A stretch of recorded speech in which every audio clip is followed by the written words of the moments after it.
Araw-araw na pagbasa ng Biblia, Araw 214. Lumang Tipan. Isang Chronicles 23 minuto pasado alas 12:40, Isang Chronicles 13, Isang Chronicles 14. Ito ang talaan ng mga armadong kawal para sa labanan na nagpunta kay David sa Hebron upang ibigay ang kaharian ni Saul sa kanya, na tumupad sa salita ni Yahweh. Mula sa Juda ang mga nagdala ng kalasag at sibat ay 800 na armado para sa digmaan. Mula sa tribo ni Simeon ay may 700 na lalaking mandirigma. Ito ang talaan ng mga armadong kawal para sa labanan na nagpunta kay David sa Hebron upang ibigay ang kaharian ni Saul sa kanya, na tumupad sa salita ni Yahweh. Mula sa Juda ang mga nagdala ng kalasag at sibat ay 800 na armado para sa digmaan. Mula sa tribo ni Simeon ay may 700 na lalaking mandirigma. Mula sa mga Levita ay may 4,600 na mga lalaking mandirigma. Si Joyada ang pinuno ng mga kaapo-apuhan ni Aaron at ang kasama niya ay 700. Kasama ni Zadok, isang binatang malakas at matapang, ang 22 pinuno mula sa angkan ng kanyang ama. Mula kay Benjamin, na tribo ni Saul ay may 30. Karamihan sa kanila ay nanatiling tapat kay Saul hanggang ngayon. Mula sa tribo ni Ephraim ay may 2,800 na lalaking mandirigma, mga lalaking tanyag sa sambahayan ng kanilang ama. Mula sa kalahating tribo ni Manasseh ay may 18 na mga lalaking tanyag na dumating upang gawing hari si David. Mula kay Isakar, ay may 200 pinuno na may pag-unawa sa mga panahon at nalalaman kung ano dapat gawin ng Israel. Ang lahat ng kanilang kamag-anak ay nasa ilalim ng kanilang utos. Mula kay Zebulun ay may 50,000 na lalaking mandirigma, na nakahanda para sa digmaan, nadala ang lahat ng sandata ng digmaan at handang ibigay ang hindi nahahating katapatan. Mula kay Neftali ay may 1,000 opisyal at kasama nila ang may 37,000 na lalaki na may mga kalasag at mga sibat. Mula sa angkan ni Dan ay may 28,600 na mga kalalakihan na nakahanda para sa labanan. Mula kay Asher ay may 40,000 mga kalalakihan na nakahanda para sa labanan. Mula sa kabilang panig ng Jordan, mula sa tribo ni Ruben, Gad, at sa kalahating tribo ni Manasseh ay may 120,000 na lalaking armado ng lahat ng uri ng sandata para sa labanan. Ang lahat ng mga kawal na ito, na handa para sa labanan, ay dumating sa Hebron na may matatag na hangarin na gawing hari si David sa buong Israel. Ang lahat ng iba pang Israelita ay sumang-ayon na gawing hari si David. Sila ay naroon ng 3 araw kasama si David na kumain at uminom, sapagkat pinadalhan sila ng kanilang mga kamag-anak ng kailangang pagkain at inumin. Bukod pa rito, ang mga malapit sa kanila, hanggang Isakar, Zebulun at Neftali, ay nagdala ng tinapay na isinakay sa mga asno, mga kamelyo, mga mola at mga baka, at tinapay na gawa sa igos, mga kumpol ng pases, alak, langis, baka at tupa, sapagkat nagdiriwang ang Israel. Sumangguni si David sa mga pinuno ng libo-libo at daan-daan, sa bawat pinuno. Sinabi ni David sa buong kapulungan ng Israel, kung ito ang mabuti para sa inyo at kung ito ay nagmula kay Yahweh na ating Diyos, magpadala tayo ng mga mensahero sa lahat ng lugar kung saan naroon ang ating mga kapatiran na nananatili sa lahat ng mga rehiyon ng Israel at sa mga pari at mga Levita na nasa kanilang mga lungsod. Sabihan sila na sumama sila sa atin. Ibalik natin ang kaba ng tipan sa atin, sapagkat hindi natin sinangguni ang kanyang kalooban sa panahon ng paghahari ni Saul. Sumang-ayon ang buong kapulungan na gawin ang mga bagay na ito, dahil tila tama ito sa paningin ng lahat ng mga tao. Kaya, tinipon ni David ang lahat ng mga Israelita, mula sa ilog ng Sihor sa Ehipto hanggang Libo Hamet, upang kunin ang kaba ng Diyos mula sa Kiriath Jearim. Si David at ang lahat ng Israel ay umakyat sa Bala, iyan ay ang Kiriath Jearim, na sakop ng Juda, upang kunin doon ang kaba ng Diyos, na ang tawag ay Yahweh, na nakaupo sa trono sa ibabaw ng Kerubim. Kaya inilagay nila ang kaba ng Diyos sa bagong kariton. Inilabas nila ito mula sa bahay ni Abinadab. Sina Uza at Ahio ang umaalalay sa kariton. Si David at ang lahat ng Israelita ay nagdiriwang sa harapan ng Diyos ng kanilang buong lakas. Sila ay umaawit na may mga instrumentong may kwerdas, mga tamburin, mga pampiyang at mga trumpeta. Nang makarating sila sa giikan sa Kwidon, biglang hinawakan ni Uza ang kaban dahil natisod ang baka. Pagkatapos, nag-alab ang galit ni Yahweh laban kay Uza at pinatay siya ni Yahweh dahil hinawakan ni Uza ang kaban. Namatay siya doon sa harap ng Diyos. Nagalit si David dahil pinarusahan ni Yahweh si Uza. Ang lugar na iyon ay tinawag na Perez Uza hanggang sa araw na ito. Natakot si David sa Diyos sa araw na iyon. Sinabi niya, paano ko may uuwi ang kaban ng tipan ng Diyos?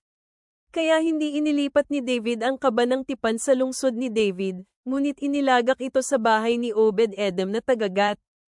Ang kaban ng Diyos ay nanatili sa tahanan ni Obed-Edom ng 3 buwan. Kaya pinagpala ni Yahweh ang kanyang tahanan at ang lahat ng kanyang ari-arian. Pagkatapos, nagpadala si Hiram na hari ng Tyro ng mga mensahero kay David at cedar na kahoy, mga karpintero at mga mason. Nagtayo sila ng bahay para sa kanya.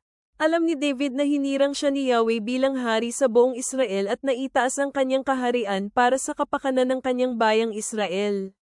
Nag-asawa pa ng marami si David sa Jerusalem, at siya ay naging ama ng maraming anak na lalaki at babae. Ito ang pangalan ng kanyang mga anak na isinilang sa Jerusalem, sina Samua, Sobab, Nathan, Solomon, Ibhar, Elishua, Elpelet, Noga, Nepheg, Japhia, Elisama, Bilyada, at Eliphelet. Nang mabalitaan ng mga Filisteo na hinirang si David bilang hari sa buong Israel, umalis silang lahat upang hanapin siya. Ngunit nabalitaan ni David ang tungkol dito at umalis upang labanan sila. Dumating ang mga Filisteo at nilusob ang lambak ng Rephaim. Pagkatapos, humingi si David ng tulong mula sa Diyos. Sinabi niya, dapat ko bang lusubin ang mga Filisteo? Pagtatagumpayin mo ba ako laban sa kanila? Sinabi ni Yahweh sa kanya, lusubin mo sila, sapagkat tiyak na ibibigay ko sila sa iyo. Kaya, pumunta sila sa Baal-perazim at tinalo ang mga Filisteo doon. Sinabi niya, nilupig ni Yahweh ang aking mga kaaway sa pamamagitan ng aking mga kamay tulad ng rumaragasang tubig baha. Kaya ang pangalan ng lugar na iyon ay Baal-perazim. Iniwan ng mga Filisteo ang kanilang mga Diyos-Diyosan doon at nagbigay si David ng utos na dapat sunugin ang mga iyon. Pagkatapos, muling nilusob ng mga Filisteo ang lambak. Kaya muling humingi si David ng tulong sa Diyos. Sinabi ng Diyos sa kanya, huwag mong lusubin ang kanilang harapan, sa halip umikot ka at lusubin mo sila sa likuran sa tapat ng mga puno ng bolsem. Kapag narinig mo ang tunog ng martsa sa hangin na umiihip sa itaas ng mga puno ng bolsem, lumusab ka ng buong lakas. Gawin mo ito dahil ang Diyos ay mauuna sa iyo upang lusubin ang hukbo ng mga Filisteo. Kaya ginawa ni David ang inutos ng Diyos sa kanya. Tinalo niya ang hukbo ng mga Filisteo mula sa Gibeon hanggang sa Gezer. Pagkatapos, naipamalita ang katanyagan ni David sa lahat ng lupain at ginawa ni Yahweh na matakot ang lahat ng bansa kay David. Bagong tipan. Romans 15:14-33. Ako man sa aking sarili ay naniniwala tungkol sa inyo, aking mga kapatid. Naniniwala din ako na kayo mismo ay puno ng kabutihan, puno ng lahat ng kaalaman. Naniniwala ako na kayo ay may kakayahan ding payuhan ng isa't isa. Ngunit mas matapang akong sumusulat sa inyo tungkol sa ilang mga bagay upang paalalahanan kayong muli, dahil sa kaloob na ibinigay sa akin ng Diyos. Ako man sa aking sarili ay naniniwala tungkol sa inyo, aking mga kapatid. Naniniwala din ako na kayo mismo ay puno ng kabutihan, puno ng lahat ng kaalaman. Naniniwala ako na kayo ay may kakayahan ding payuhan ng isa't isa. Ngunit mas matapang akong sumusulat sa inyo tungkol sa ilang mga bagay upang paalalahanan kayong muli, dahil sa kaloob na ibinigay sa akin ng Diyos. Itong kaloob na dapat akong maging lingkod ni Kristo Jesus na isinugo sa mga Gentile, upang ihandog bilang isang pari ang ebanghelyo ng Diyos. Kailangan kong gawin ito upang ang handog ng mga Gentile ay maging katanggap-tanggap, nakalaan sa Diyos sa pamamagitan ng banal na Espiritu. Kaya ang aking kagalakan ay kay Kristo Jesus at sa mga bagay na mula sa Diyos. Sapagkat hindi ako mangangahas na magsalita ng kahit na ano maliban sa mga bagay na ginawa ni Kristo sa pamamagitan ko para sa pagsunod ng mga Gentile. Ito ay mga bagay ng ginawa sa pamamagitan ng salita at gawa, sa pamamagitan ng kapangyarihan ng mga tanda at mga kahangahangang gawa, at sa pamamagitan ng kapangyarihan ng banal na Espiritu. Ito ay nangyari mula sa Jerusalem, at sa palibot hanggang sa Ilirico, ipinang-aral ko ng lubos ang ebanghelyo ni Kristo. Sa ganitong paraan, ang aking hangarin ay ang maipahayag ang ebanghelyo, ngunit hindi kung saan kilala ang pangalan ni Kristo, upang hindi ako makapagtayo sa pundasyon ng ibang tao. Katulad ng nasusulat, makikita siya ng mga hindi dinatnan ng balita tungkol sa kanya, at maiintindihan ng mga hindi nakarinig. Kaya maraming beses din akong hinadlangan na tumungo sa inyo. Ngunit ngayon, wala na akong iba pang lugar sa mga lupaing ito, at inaasam ko ng maraming taon na makapunta ako sa inyo. Kaya sa tuwing pumupunta ako sa Espanya, umaasa akong makita kayo sa aking pagdaan, at inasahan ko din na kayo ang tutulong sa aking pag-alis pagkatapos akong magsaya kasama kayo kahit panandalian lang. Ngunit ngayon ay pupunta ako sa Jerusalem upang maglingkod sa mga mananampalataya. Sapagkat ito ay kasiyahan ng mga taga-Macedonia at ng mga taga-Akaya na mag-ambag-ambag para sa mga mahihirap na mananampalataya na nasa Jerusalem. Ito ay kanilang kasiyahan, at sa katunayan, sila ang mga may utang sa kanila. Sapagkat kung ang mga Gentile ay nakibahagi sa kanilang mga espiritual na bagay, dapat lang silang maglingkod sa kanila sa mga material na bagay. Kaya, kapag natapos kong gawin ito at mapatunayan ang bungang ito sa kanila, dadaan ako dyan sa inyo pagpunta ko sa Espanya. Alam ko na kapag pumunta ako sa inyo, pupunta ako ng may buong pagpapala ni Kristo. Ngayon hinihikayat ko kayo, mga kapatid, sa ngalan ng Panginoong Jesu Kristo, at sa pamamagitan ng pag-ibig ng banal na Espiritu, na magsumikap kayo kasama ko sa inyong mga panalangin sa Diyos patungkol sa akin. Ipanalangin ninyo na ako ay maligtas sa mga hindi sumusunod na nasa Judea at ang aking paglilingkod sa Jerusalem ay maging katanggap-tanggap sa mga mananampalataya. Ipanalangin ninyo na ako ay makapunta sa inyo ng may galak sa pamamagitan ng kalooban ng Diyos, at ako nawa ay makasumpong ng kapahingahan kakasama ninyo. Nawa ay sumainyong lahat ang Diyos ng kapayapaan. Amen. Mga awit, Psalm 90 is the 1-10. Ikaapat na aklat, isang panalangin ni Moises ang lingkod ng Diyos. Panginoon, Ikaw ang aming kublihan sa mga nakalipas na mga salinlahi. Bago nahubog ang mga bundok, o hinubog mo ang lupa at ang mundo, hanggang sa habang panahon, Ikaw ay Diyos.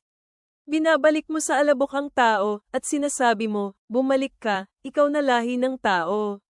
Dahil ang 1,000 taon ay parang kahapon na lumipas, na tulad ng hudyat sa gabi.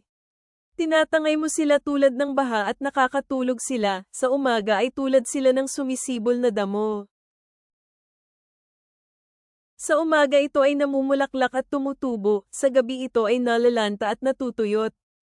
Tunay nga na nilalamon kami ng iyong galit, at sa iyong puot kami ay lubhang natatakot. Nilagay mo ang mga kasalanan namin sa iyong harapan, ang aming mga nakatagong kasalanan sa liwanag ng iyong presensya. Lumilipas ang aming buhay sa ilalim ng iyong puot, ang aming mga taon ay madaling lumilipas na tulad ng buntong hininga. Ang aming mga taon ay 70, 80 kung kami ay malusog, pero kahit na ang aming pinakamainam na taon ay may suliranin at kapighatian.